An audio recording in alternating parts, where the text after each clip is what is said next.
странска служба со помош на неколку работници овде имало прислушување. Самиот факт покажувате дека имало прислушување.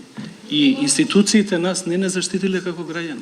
Дали вие мислите дека овој факт не е доволен министерот, вие било кој друг да поднесе оставка? Практично вие не сте ја завршиле вашата работа. Сте дозволиле на некој, еве да ја прифатам вашата теза, сте дозволиле некој да прислушува македонски граѓани. Мислам дека одговорив на тоа прашање. Осуди да прислушуваат континуитет 4 години на 20.000 граѓани, тоа никој да не го примети. И како може да нема некој друг одговорност освен овие две лица кои што велите дека се нели обвинети едниот осуден?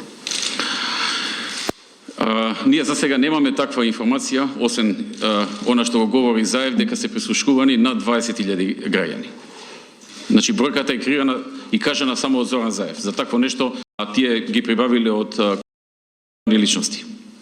А тие сигурно не се 20.000. Телмо? А тие сигурно не се 20.000. Телмо? Премиере, дали се чувствувате загрозена после сите овие прислушувања? Да, секако. Дали се повторувам. Премиере, во кое својство овде се јавувате? Минатиот пат најавивте транспарентна судска постапка, овој пат повторно излегувате со детали од истрагата, излегувате фактички како портпарол на МВР. Каде министерката Јанкуловска и зошто вие излегувате да ни ги соопштите овие? Затоа што така одлучив. Јас да ги соопштам. Министерката Јанкуловска не се чувства повикана исто да излезе во јавност и да образложи бејќи сепак... Министерката ќе излезе тогаш кога ќе процени дека треба да излезе и кога заеднички ќе го процениме тоа. Повелете, господи, особено што министерката бара, например, нарачува материјали од тоа што го слушаме, например. Ќе видиме кој нарачува и што нарачува. Насер, имате вие прашање дигавте рак? Повелете.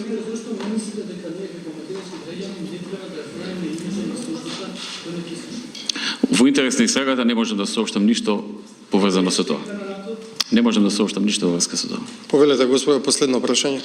Кој е мотивот уствари на странски служби да прислушкуваат стотици граѓани на Македонија и како требало да биде тој извршен тој државен удар? Кој е мотивот, знае најдобро странската служба. Таа си има некој свој мотив и за тоа требало да мисли Зоран Заев кога донел одлука нивните материјали да ги презентира во јавност. И се ставил на нивно располагање. Го сомничите за пуч, а одземен му е пасошот. Мислите дека тоа е професионално на човек кој што е осумничен за пуч вршење врз една држава да му е одземен само пасошот? Јас многу прецизно кажав зашто тој се сомничи во мојата преходна пресконференција. Отворете ја ќе видите.